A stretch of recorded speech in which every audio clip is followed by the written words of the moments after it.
Good evening, everyone. We'll give it just a minute for everyone to come on in using those links. We're starting to see the numbers bump up, but thank you so much for joining us this evening. We're really happy to have you here but this is a world premiere webinar, so it's very special. We have not done this one before, so really excited about this content and about the questions that you brought and everything that we're going to talk about tonight. So like I said, we'll give it another minute just for everyone to come right on in.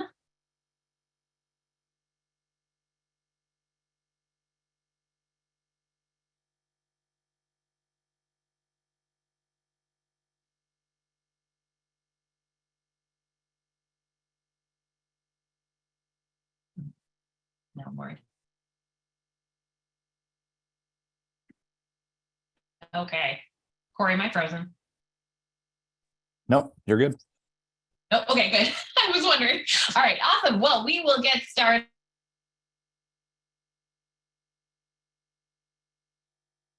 You are part of a nonprofit, or you just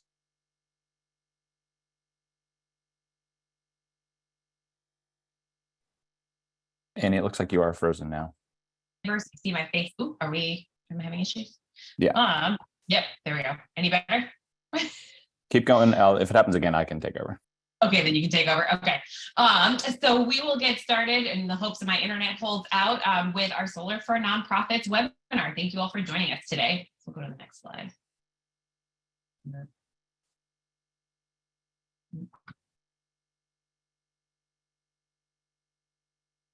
All right, so we all are used to logistics at this point, but just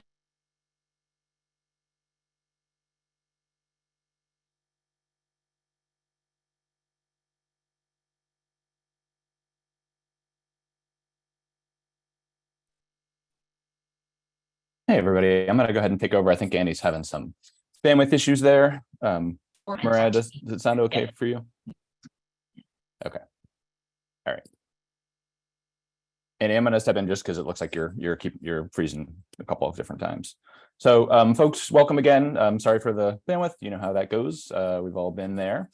A couple of just reminders here in terms of the logistics. We just ask if you have questions, if you try to put them into the Q&A, we'll try to catch them in the chat. But if you've been to our webinars before, especially with lots of people, you'll see that those questions come fast and furious. So if you want to make sure that we see them, definitely please put them in the Q&A box, and you'll find that at the bottom toolbar with the Q&A option there. And just want to make sure that everyone is comfortable there. If you have anything that you want to put into the chat to share with your folks who are also watching, feel free to do that.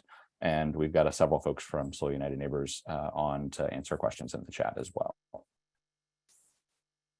As I mentioned, that Q&A box, you can see a little screenshot there of that just at the bottom, as well as that chat feature. And I just want to take a quick minute to thank the folks who are presenting this evening. We have Mariah Williams, who's our Ohio Program Associate at Solar United Neighbors, and she's going to be taking us through the first part of this presentation, which is a little bit of level setting on solar technology, and then we will get into the nonprofit portion of it in a little bit more detail, with including talking about elective pay or direct pay and some of the other things you want to consider when taking your nonprofit solar. And then at the end, we have the pleasure of including as well Joelle Novi, who's the director of the DC, Maryland, and Virginia Interfaith Power and Light Organization. And she's going to share some personal stories and some things that she's experienced in trying to help nonprofits go solar, particularly those in the faith community. So with that, I'm going to turn it over to Mariah for the first part of our presentation. And if other presenters could just turn your cameras off while Mariah's speaking, and we'll get started. All right, thank you, Corey. As he mentioned, my name is Mariah Williams. I'm located in Columbus, Ohio, and I'm currently running a nonprofit and business co-op in our area. So that's how I got involved with tonight's presentation. So we are Solar United Neighbors is a vendor-neutral national nonprofit organization. We rely upon the community for engagement and involvement. We are located in 11 states, along with the District of Columbia and Puerto Rico. Whenever we are not helping people go solar through co-op programs, then we help people to join together and fight for their energy rights. Our national impact has been that almost 8,000 families, nonprofits, and small businesses have gone solar with us for a total of 67 megawatts of installed solar capacity, helping to save over 885,000 tons of carbon emissions. I'd like to take a moment before we get started with the main part of the program to talk about the inequities of our current energy system. Low income and communities of color have the highest energy burdens. On average, low income households spend about 7.5% of their income on utilities, while higher income households only spend about 2.3%. Communities of color, particularly the Black community, bear an unfair share of the costs of energy production, but receive fewer benefits. Families of color are more harmed by higher utility bills and shutoffs. And on top of that, housing discrimination is a barrier to home ownership. Thus, they do not get to own solar. Rooftop solar lets communities invest locally. And we got started locally in the DC neighborhood in 2007. Anya, who you can see in the center of the picture, her son Walter and his friend Diego went to watch a movie called The Inconvenient Truth. A lot of us have seen that, by Al Gore. And they wanted to go solar and they asked about it. And Anya was like, that's a great idea. How do we do this? And so she started looking into it and found that there was a lot of red tape. It was more complicated than she thought it would be. There would be a lot of paperwork. And she said, if we're doing all of this and getting all this pricing for ourselves, let's help everyone else go. And in the end, almost 50 homes in the Mount Pleasant neighborhood went solar through that first, Sun Co-op. And now we've got supporters in 50 states. We've ran, several hundred solar co-ops, and we have a national solar help desk that helps people even outside of the states that we work in. So what we're going to cover in today's program, which is for helping nonprofits to go solar, is the steps for going solar. We'll have a very quick 101, which some of you may have attended previously if you were in one of our solar co-ops. We'll talk about some financing, the federal tax credits, the elective or direct pay, selecting an installer, and then we're going to have some wonderful faith community examples. So steps for helping a nonprofit to go solar. First, they've got to learn about solar. You need to identify the decision maker in the process. That might be a board of directors, that might be an executive director, it might be somebody that's a sustainability person for the nonprofit. You've got to get them to buy in and investigate going solar. You have to find out if they have property they can put it on. Some people rent and they have to get permission then from a property owner. You have to secure those proposals, make a decision, select the contractor, and finalize the contract to begin the project. So there's a lot of steps to getting there. So here's the little solar 101 portion.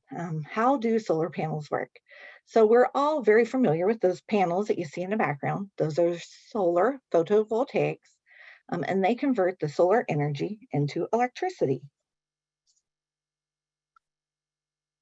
They do that because they have a silicon cell inside of there, and that is encapsulated inside of glass and aluminum and some backing sheets and junction boxes so that they are weatherproof and able to sit outside for 20 to 25 years, still working at about 80 to 87% of their original output capacity. And then one of the pieces that you might not think about, but is absolutely vital to your system, is racking. And this is the piece that either adheres it to your rooftop. If you're looking in the top left-hand corner, you'll see something that's probably familiar to those of you with a shingle roofing system. Some nonprofits are located in housing structures.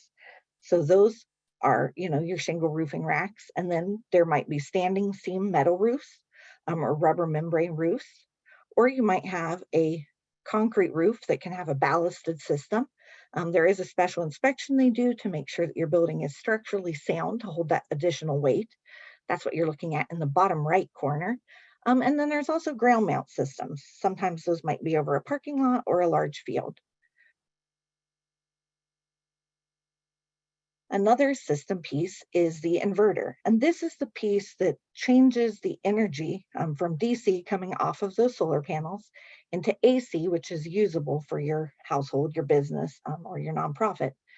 In the case of a lot of commercial buildings, they may have commercial three-phase power. They might just be a smaller business or located in a smaller building and not have that commercial electricity. They might just have your normal split-phase power.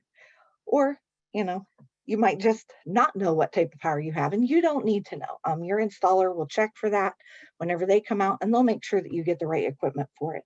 We probably wouldn't see too many microinverters used on systems for commercial and nonprofits, just because those are for smaller installations, but it's always good to know what kind of parts and pieces you might be looking at. So then in addition to your, system, another kind of part and piece to it that's more paperwork than an actual physical piece is the insurance and the warranty.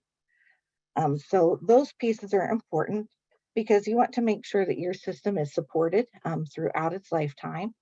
So you'll need to let the insurance company know about the solar installation. You'll have to look over the product, the power production, and the workmanship all have different warranty pieces. And those will be explained out to you whenever you're signing the contract to get the installation originally. And those are different, lengths depending on the manufacturers and depending on the installing company. So in addition to insurance and warranties, maintenance is something that does have to happen with, anything that we're adding to our household or our rooftops for businesses and nonprofits. So monitoring is really important. I have a solar array on my roof, and I look at my monitoring almost daily just to see, how different panels are producing, make sure that everything's working the way that you want it to be. They have systems that work on either a computer or in a phone, so you've got different ways to look at that. In some areas of the country, washing panels is very important. More often we see that in places that have, a bit more dust. Somewhere like Arizona might have to wash their panels a little more often than we do here in Ohio. My system's 3 years old. I haven't had to wash mine yet. So it just depends on how they're, getting rain and what kind of dust there is. You might also need a system checkup. Maybe something isn't working quite right, or maybe you just want to make sure that, it's all still sitting where it should, and that nothing has moved. Maybe you need some roof repairs, and they can come back out and help you with those. So those are all things that you have to keep in mind for the maintenance of a system. And then the last part that I'll be talking about here is the available financing. So there's two big parts and pieces to this with the nonprofits. And one is direct ownership, which is whenever the nonprofit will own that solar that is on either their rooftop or in a field next to their business or over their parking lot. They'll either pay cash for it or get a loan. That's direct ownership. Or there might be third-party ownership whenever they have somebody else purchase it for them.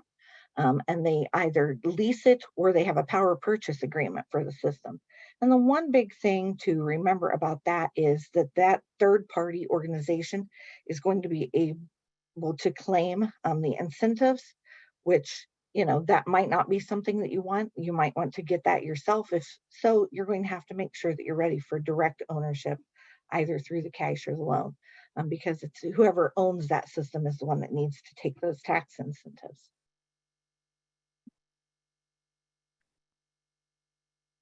Thanks, Mariah. I appreciate you going through that Solar 101. Hi, everybody. My name is Corey Ramsden. I'm the head of our Go Solar programs team here at Solar United Neighbors, and just wanted to go through the rest of the presentation here, talking about incentives and about direct pay. You'll notice all the great information that Mariah covered. We did a slightly lighter touch there because we want to make sure we leave enough time for your questions. So if there's some piece of solar technology or any of the things that we covered there that you'd like to ask about, you're welcome to do that, and we'll make sure that we try to answer those questions at the end. But in this portion of the presentation, we're going to be going through some of those incentives that we talked about earlier, specifically the brand new one that is called elective pay or direct pay that's available through the IRS, thanks to the Inflation Reduction Act. But first, just a little bit about the federal tax credit in general. As some of you are probably aware, the federal tax credit is a non-refundable credit. That means it's reducing your tax liability. And it currently, through 2032, is available at 30% of the system cost, and then steps down to 26% and eventually 22%. So having that certainty for the next 10 years of that 30% tax credit is really wonderful. One of the things about that tax credit that was not true until the Inflation Reduction Act is that nonprofits who didn't have tax liability, other tax exempt organizations, could not use that tax credit directly. They instead would engage in those third-party ownership agreements that we discussed a minute ago, where someone else owns the system, someone else takes those tax credits. And that's perfectly fine. If you want to continue to do that, those options will still be available in places where third-party ownership is legal. It's not available everywhere. And nothing wrong with that. Those are just a different form of financing where someone else is owning that system and taking those incentives. You're paying either monthly for the use of the system, which is a lease, or for the power generated by it, which is a power purchase agreement for ideally a lower cost of electricity combined with what you still might be paying your utility company. So that option is still available. Thankfully, because of direct pay, which we'll talk about a little bit more in a couple slides, if you do want to own and operate your own system as a tax exempt organization, you no longer have to leave that 30% on the table. There was a question in the chat. I just want to, it was answered in the chat, but I just want to answer it here again because it's relevant to why this program is so important. The question is, has DeSantis in Florida the veto of the $377 million to administer federal IRA funds eliminated direct pay for nonprofits in Florida? And the answer is no. And the reason is that it's part of the US tax code and it's administered directly by the IRS. So that's one of the main reasons why these tax credits, regardless of whether they go to tax exempt organizations or to others, are really important, because they are really just a strong underpinning for the renewable energy transition and will be for the next decade plus. So that's the tax credit. In the context of that credit, let's talk a little bit more specifically about what that tax credit covers. So we talked about it's 30% of the system cost. Really important, a clarification that we have already seen from the IRS before the Inflation Reduction Act is that it does not cover the cost of replacing a roof structure. It does potentially include supports for solar if you have to reinforce a roof, for example, or if you're using a specialized technology that's actually part of the roof structure, like a solar shingle. But for a typical framed module, which is the majority of those installations we see, replacing your roof is not going to be covered by the tax credit according to the IRS guidance. Other things like the equipment cost, installation, all the things that your installer is providing for you, those are covered, but roof replacements, we just want to be clear, are not. And I mentioned this at the previous slide, but who gets this incentive? If you're paying cash, or if you're raising funds through a loan, or maybe through a crowdsource or a fundraising campaign for your nonprofit, and you own that system, you're taking that incentive. If it's third-party ownership, which are leases and power purchase agreements, then those owners, system owners, will take those incentives and any other incentives that accrue to an owner of the system, and for example, state or local incentives. There are a couple other things about the tax credit which are exciting and also available through direct pay when applicable. The first one is what they call the energy community bonus. So in certain parts of the country, and there's a table of zip codes that's been made available by the IRS for this, in certain parts of the country that are defined as energy communities, though there's an additional 10% that is available for the tax credit. So now you're up to 40%, also available through direct pay. And then another 10% for if the sufficient quantity of equipment is domestic content.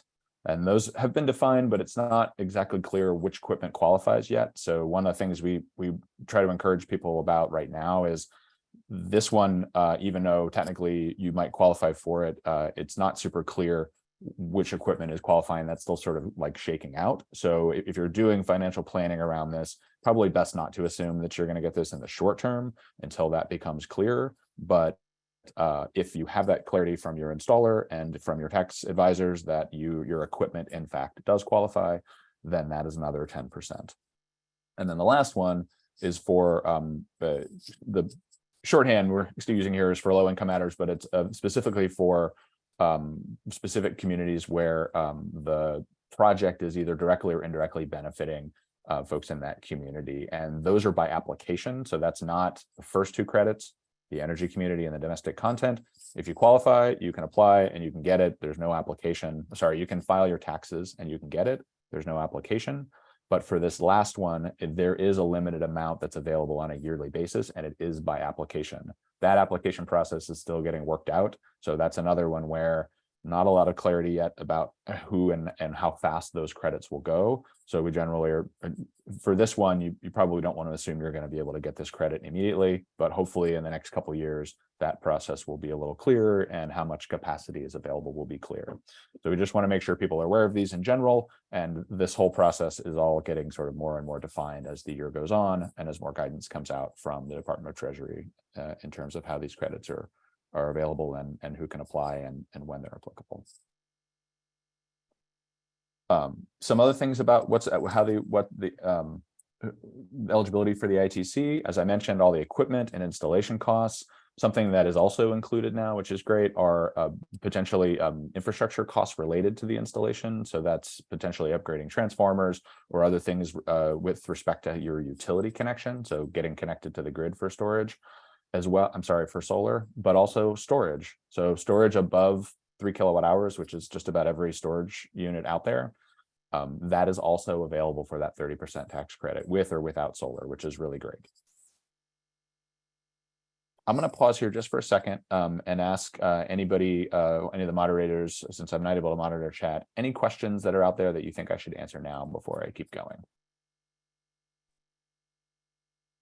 Hopefully you can hear me, but there's one sort of about the concept of direct pay overall and how a nonprofit who's a tax exempt entity can even qualify for a credit. Perfect segue. That's exactly where we are right now. So how this works, like the IRS has chosen to call it elective pay because I guess there's some other conflict terms there internally for them. So, but as the legislation was getting passed, it was commonly referred to as direct pay. So you'll hear us call it elective or direct pay. It's the same thing.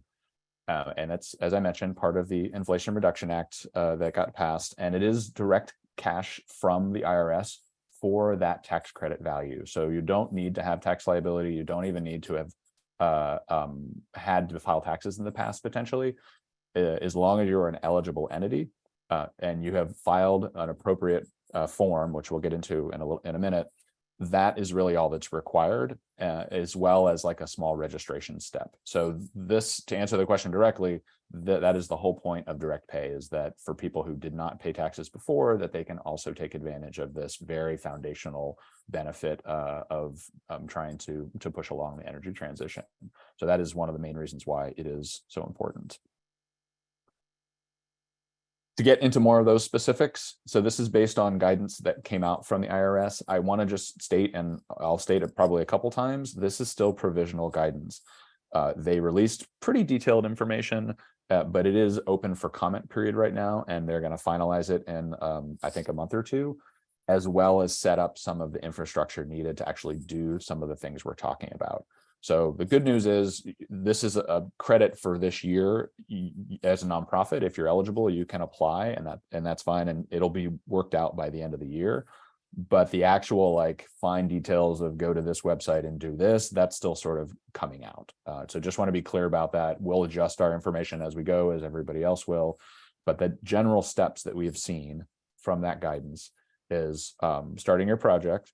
If you don't have a taxpayer ID, you need to get one of those because you're going to be filing a federal tax form with it, and you need to use that for that purpose.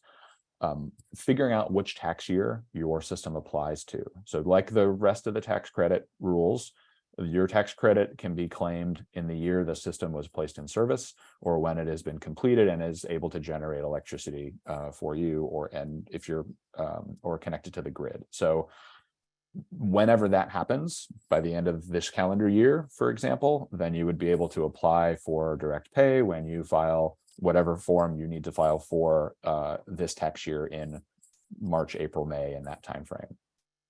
Part of that process, which is specific to this program, is getting an elective pay registration ID.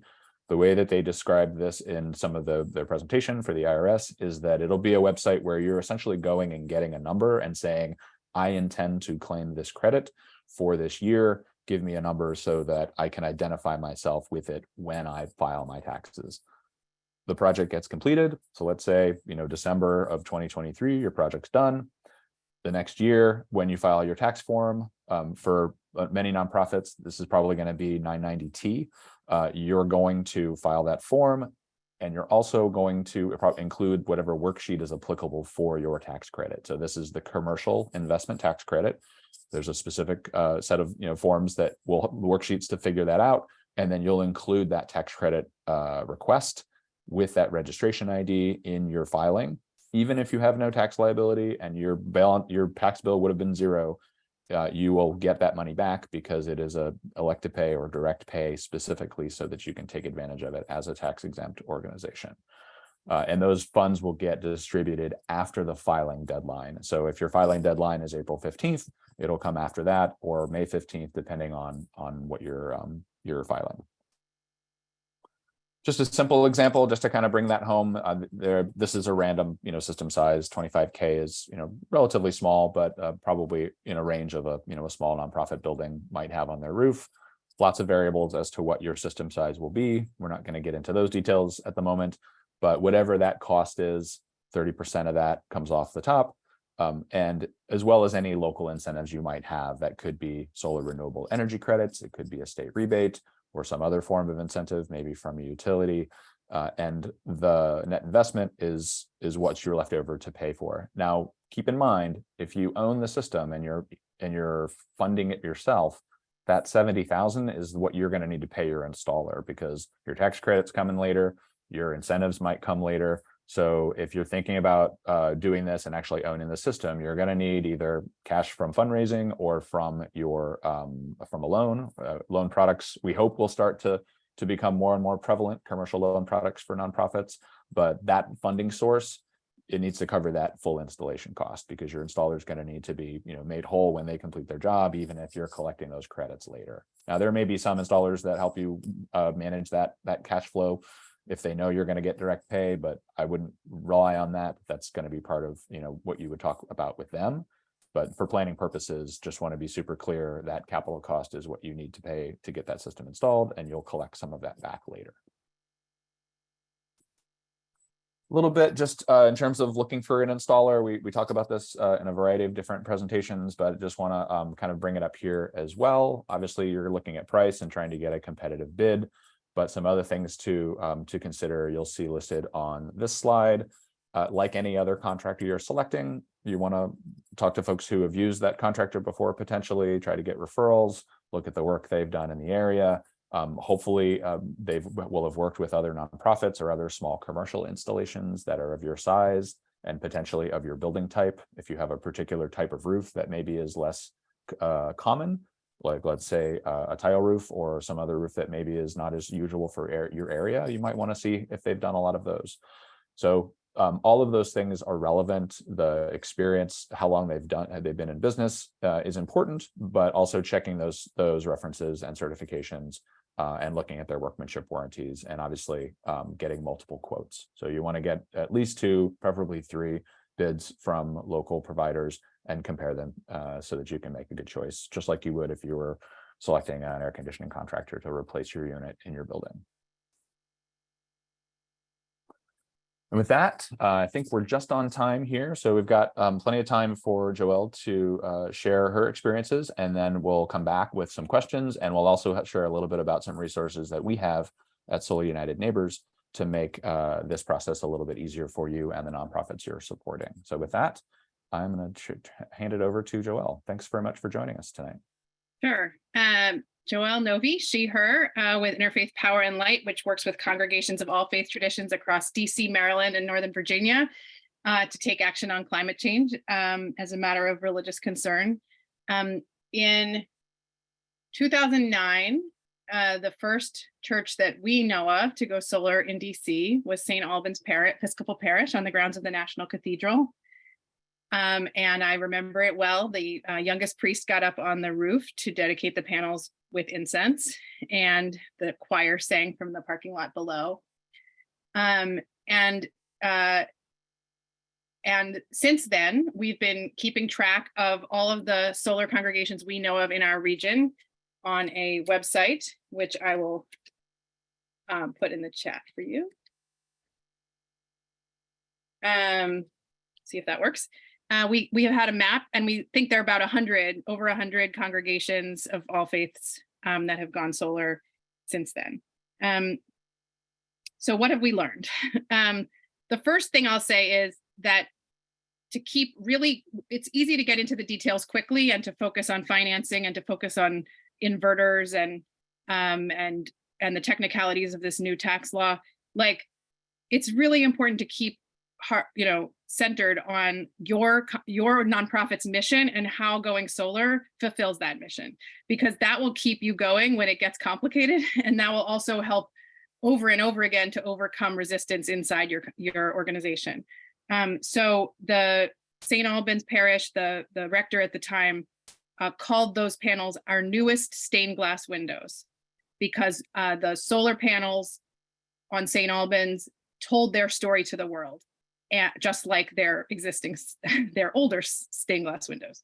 And so I think finding the language for articulating why getting your power not from fossil fuels but from sunshine fulfills your mission as an organization and is an expression of your values is core, even as we will talk a lot about the details of implementation.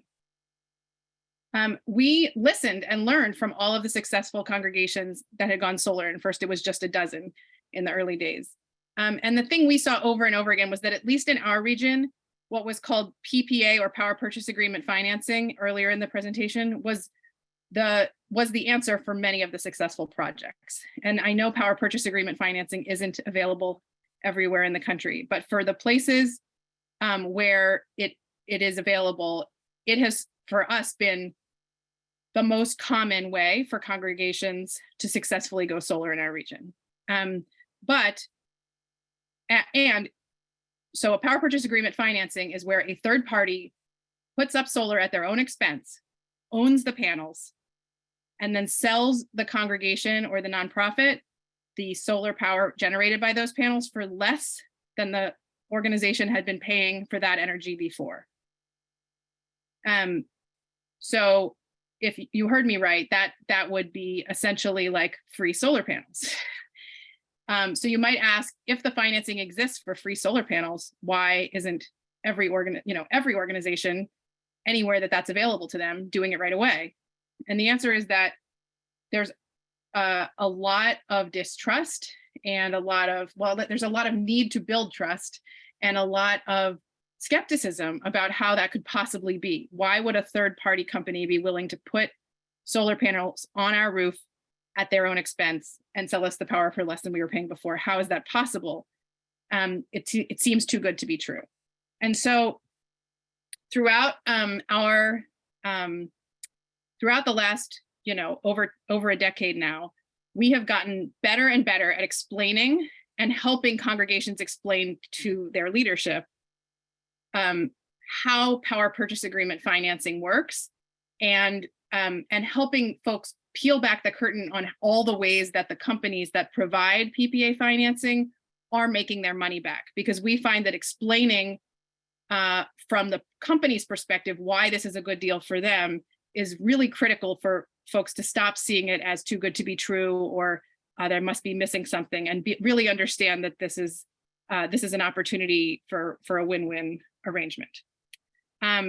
If you go to that same website that I put in the chat earlier and scroll down, you'll see the ways that we have developed to explain power purchase agreement financing, as well as to explain how PPA providers are making their money back as clearly as we can, in a way that tries to support congregation leaders in doing so.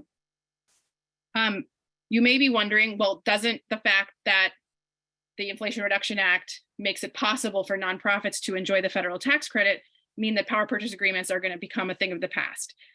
The answer is we don't know yet. I am skeptical that power purchase agreements are going to stop being the best way for congregations and nonprofits to go solar, but it remains to be seen.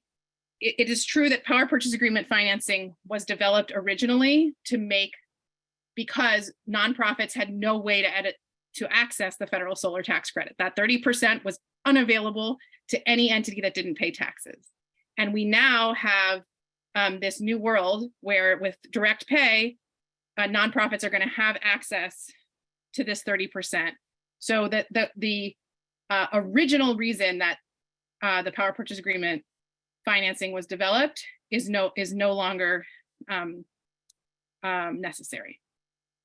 That said, I think a lot of organizations will struggle to put together 70% of the cost of their solar panels upfront, even if the 30% is available to them directly.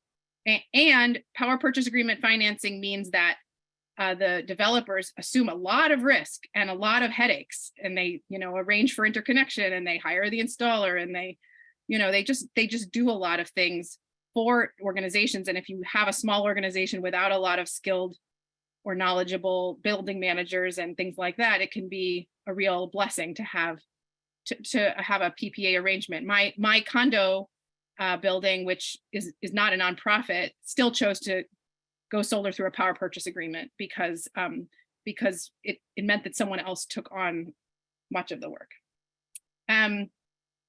So a few words to the wise as you begin to go work on going solar as an organization. I think the one thing I want to say is we have found that in many organizations, the volunteer or the person who steps forward to lead the solar charge is someone who loves green technology. They're nerds, and they have a EV car, and they're excited about thinking about kilowatts and inverters, and that this is the part that energizes them. And what we have found over and over again is that the panels aren't actually usually the hard part. It's the people. We say it's the people, not the panels. That getting a solar project done in a nonprofit is usually at least as much about community organizing, having conversations with decision makers, helping them alleviate their concerns or worries, helping them familiarize themselves with power purchase agreement financing, that you need on your team both those people who are the solar energy nerds. Those are really wonderful and important people, but that you also need people who are excited and energized about the idea of having many conversations with the people who will get to decide whether this project moves forward. The rector at St. Albans, that very first solar project, said that he estimated that every decision maker needed to hear power purchase agreement financing explained to them 14 times each before the congregation was ready to sign a power purchase agreement. When you have those one-on-one conversations, you should think about trying to build consensus, which means that you should look out in advance for the curmudgeons, the people who are most likely to give you a hard time, most likely to raise their hands and say they object. And we talk about running towards the curmudgeons, embracing them, talking to them first, hearing their concerns, acknowledging that some of those concerns may be feelings and not real worries, but that people need to have those feelings heard. So run towards the curmudgeons. When you hear people expressing concerns, here's two we hear the most. One is what I call roof anxiety. People love and care for the nonprofit organizations, their community buildings, and they are fiercely protective. And some of the ways that manifests, especially in historic, beautiful buildings, is that people are extremely worried that solar projects will damage the roof of their beloved building. And that often they will not even want to explore a solar project because of this anxiety. And it's not, the reason I call it roof anxiety is that it's not fully rational, because if we put something much more familiar like an air conditioner up on the roof, probably those same people wouldn't be as worried about it. But somehow solar still feels a little bit novel and unfamiliar, especially to the older folks who are often board members and decision makers in these communities. So I think the main thing to tell people is that no developer, no installer will be willing to put up solar on an inappropriate roof. They themselves will do engineering studies. Here in the county that I live in Maryland, the person who, in order to get a permit for a solar project, the engineer that says the roof is appropriate has to sign the thing themselves with their own name, vouching that this roof is appropriate for solar. Just really, hear the feeling, honor that the feeling reflects love and protectiveness of the nonprofit building's roof, but then say, like, we can look into this, because if this roof is inappropriate for solar panels, the professionals we're working with will also let us know, and we will not, there's just no scenario in which solar is going to go up on an inappropriate roof, because there will be many moments at which to figure that out or address that.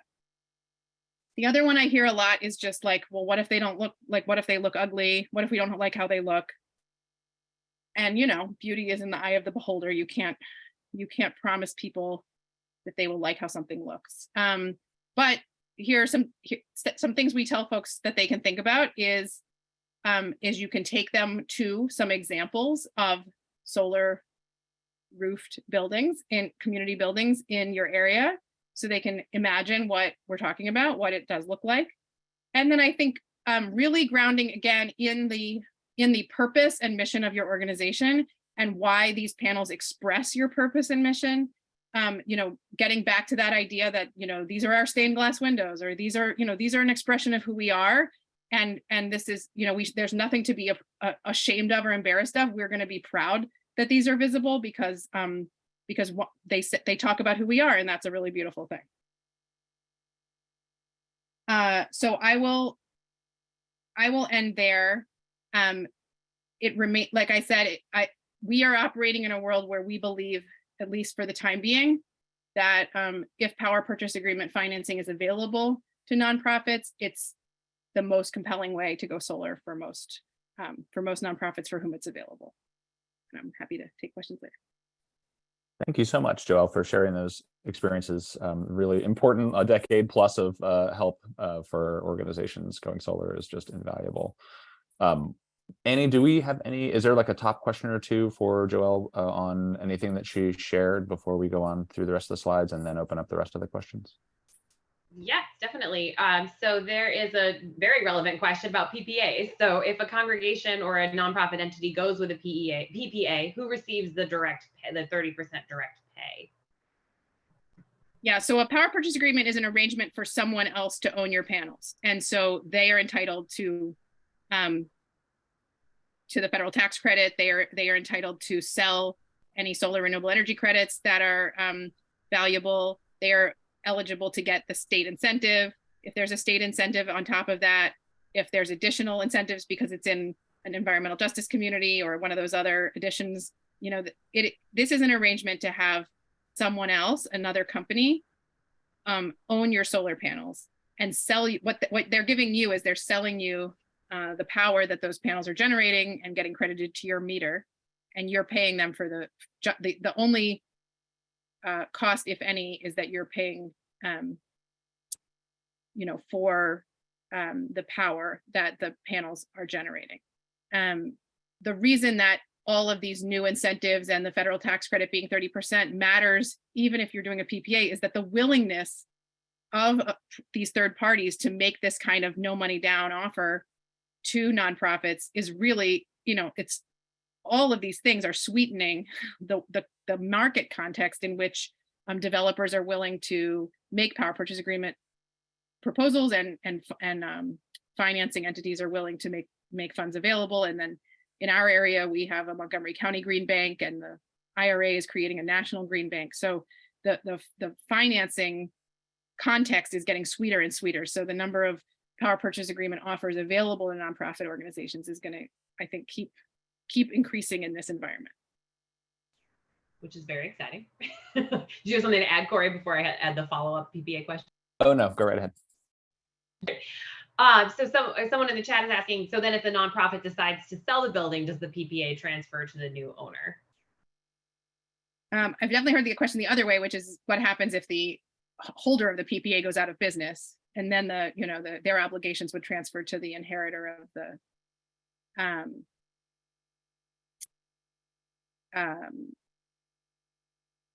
like the inheritor of the obligations of that company. Like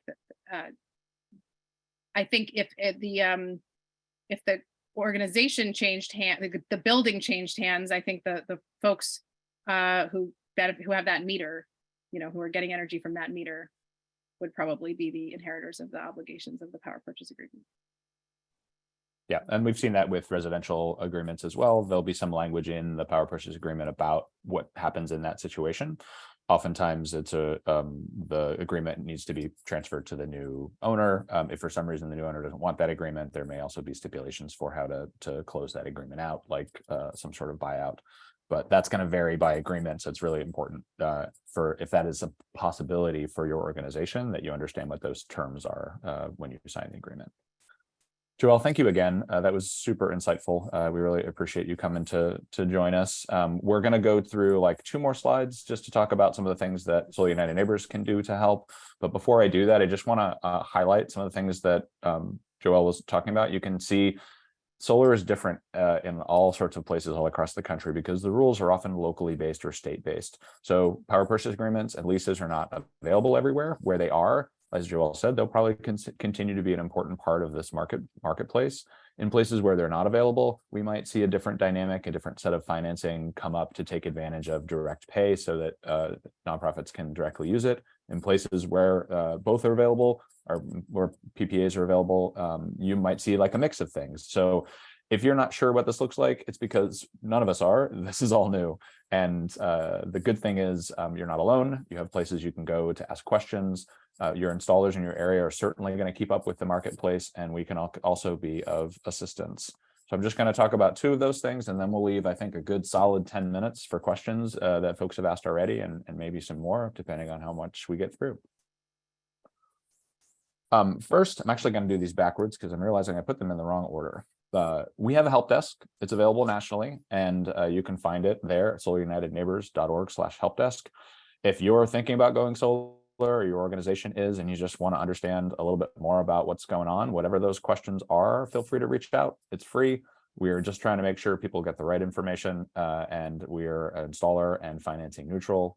So we want to make sure that if we can be helpful, that we're pointing you in the right direction to find more resources. So if you find that something that is of use to you, feel free to reach out to us either at that email address or at our website, and we'll do our best to track down the answers.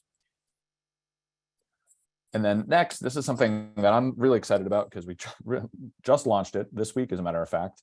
And it is a program called Ready, Set, Solar. And that for us is a guided set of, it's essentially an email series that's guided over the course of a couple of weeks to really just help people in a slow and sort of measured way get from very beginning of learning about solar to the point where they're comfortable signing a contract with provider. So we call that Ready, Set, Solar. We've got a couple different varieties. One of them we've done specifically for nonprofits or people that are trying to support nonprofits going solar.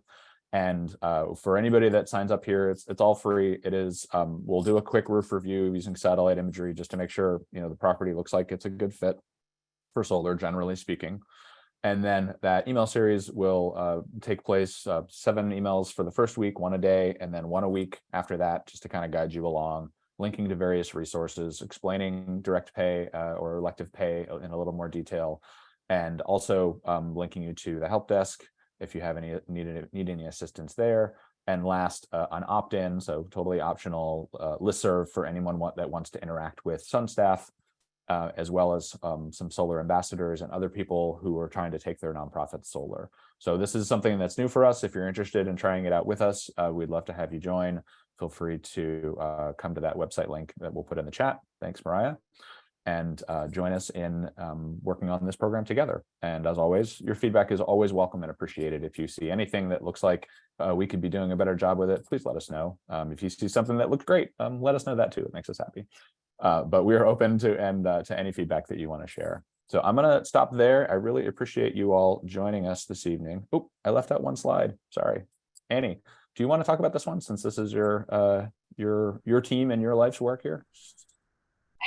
Sure, if my internet holds up. Part of our mission is to go solar, join together, and fight for energy rights. So my team is the Join Us team. So we would love your help in spreading the word about solar in your community, whether that's helping other nonprofits go solar or solar in general.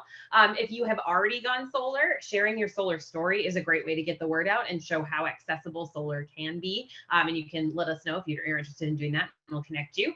And then advocating for solar friendly policies. We do that work on the ground in the states where we have staff, but then also on a regional and nationwide basis. So flag us if you, if you're seeing a policy that you'd like to, to help support, and certainly be able to get involved on the ground. So you can reach out to us at any time.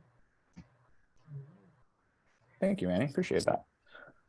So let's get to some questions. Annie, what questions do we have here that are still out there that we can answer? Oh, we've got some good ones. So we've got some questions around the actual process, which I think a lot of the answers are going to be, we don't know yet. But in terms of how long the process is to receiving the direct pay from the time of filing. Yep. We don't know exactly. I would say at this point, if you're planning out, when money is going to come back to you, I would err on the side of caution. So if you're filing in, March, April, or May of 2024, I wouldn't expect anything for, at least 6 to 12 months. It may be sooner. You'll be pleasantly surprised, but this is a brand new program. It's new for the IRS as well. So a little caution is always warranted in terms of timing. Along those lines, oops, sorry, my flipping around. Let's see. Oh, and EY asks about the pre-filing registration process, and it's supposedly not going to be available till late 2023. Is that what you're hearing? That was what they shared with us in the update, is probably like end of Q3 or early Q4 for that, but it's still not entirely known. By the end of the year for sure, because they need to do that for this year, because direct pay is available for the 2023 year, but we don't know exactly when. Right. And just to be clear, for that's the saying intention that you're gonna claim the credit, correct? Correct. Yeah, that's just the registration part, which, as Annie, as you just said, we intend to claim this credit for this amount in this tax year. That's the way that it's been described to me. Awesome. And Monty asks, on the low income credit, do land trusts that build permanently affordable housing and trusts become eligible to apply? That is a great question.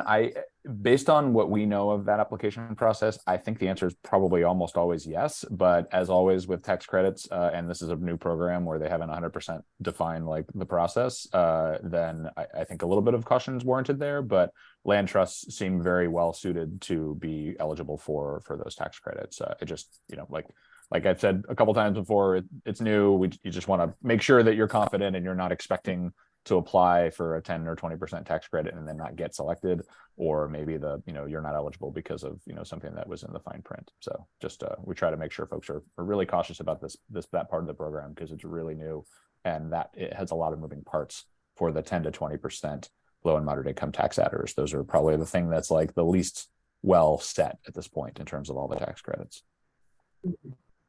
It's hot off the press. Yep, exactly. And this one too, Joelle, chime in certainly if you've experienced the situation, but Yvonne asked if an individual church can get the tax credit, even though in this example, the Florida Conference of the United Methodist Church has the EIN and is the one that would file on behalf of the network in Florida. Yeah, I saw that question come in and didn't respond because I wasn't totally sure about it as a tax matter. Certainly we've seen that, like, in terms of signing power purchase agreements, what matters is who owns the building.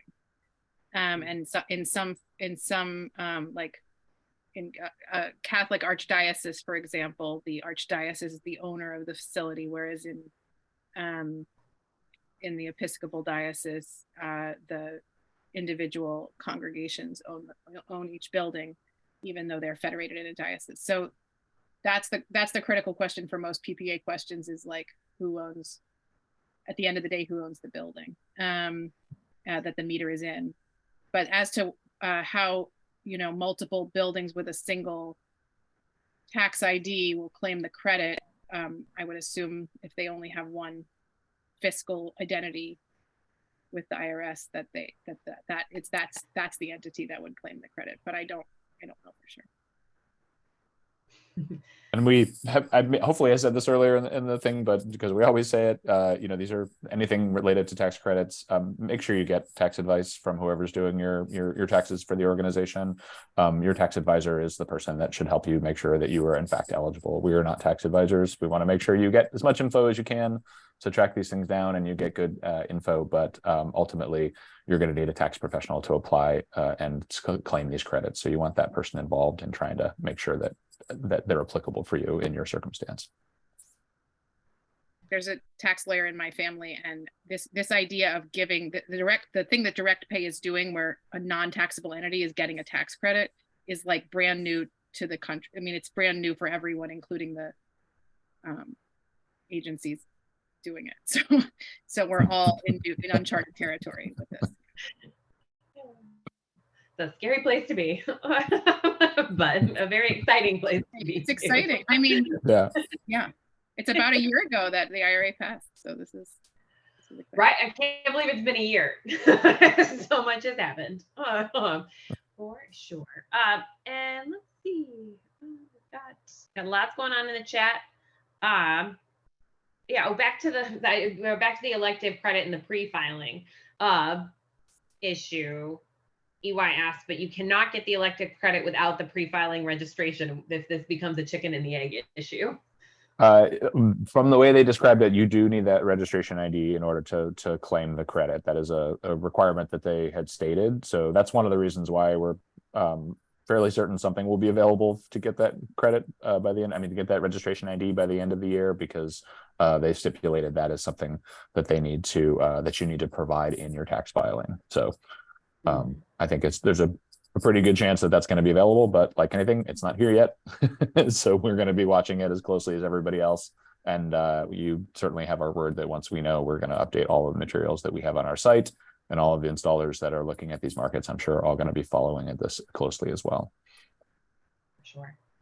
And Stephanie asked, if PPAs are not available in Florida, how are nonprofits able to come up with the missing 70%, and what other sources of financing might be? Yeah, as Joel mentioned, I mean, that 70% is still, and again, remember, it's 100% for installation because you're getting 30% back. So what you're raising is the installation cost, even if you're going to get some of that back later. Loan products, we expect, will become more likely available in this market because of the tax credit, but it's going to take a little while for that to come out. If you have a good relationship with a lender and your organization is comfortable with a loan, then that's certainly an option. We've seen organizations do crowdfunding. There's somebody who capital campaigns. We actually just saw that in DC at a historic theater. Just did a capital campaign to raise money for their solar installation. In the chat earlier, I think I saw a post for Revolve, which is an organization that helps nonprofits go solar, and they are certainly one option. There's others out there. On the Solar for Nonprofits page we have, which I think has been posted a couple times, we try to list a few. We're financing neutral, so we're not recommending any particular one, but we want to make sure that we sort of highlight as many as we know. If you do financing for nonprofits or have a financing instrument you want to make available to us, let us know. We'd love to include that as well. We want to make sure we put as much info out there as possible. Thanks for putting that in the chat, Laura. For sure. And then Drew asked if we anticipate this process at all slowing down installs, if we can anticipate that. Yeah, I mean, that's hard to tell. I've seen at least one installer in one market already floating the tax credit, the direct pay tax credit for nonprofits, because they had it on their balance sheet to do that.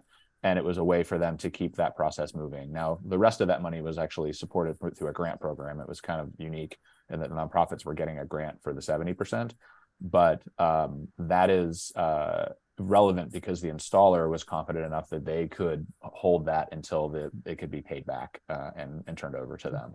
That's totally going to depend on the market and the installer. So this is all stuff that we're just going to have to see where it goes and what installers are creative and come up with to keep that business moving.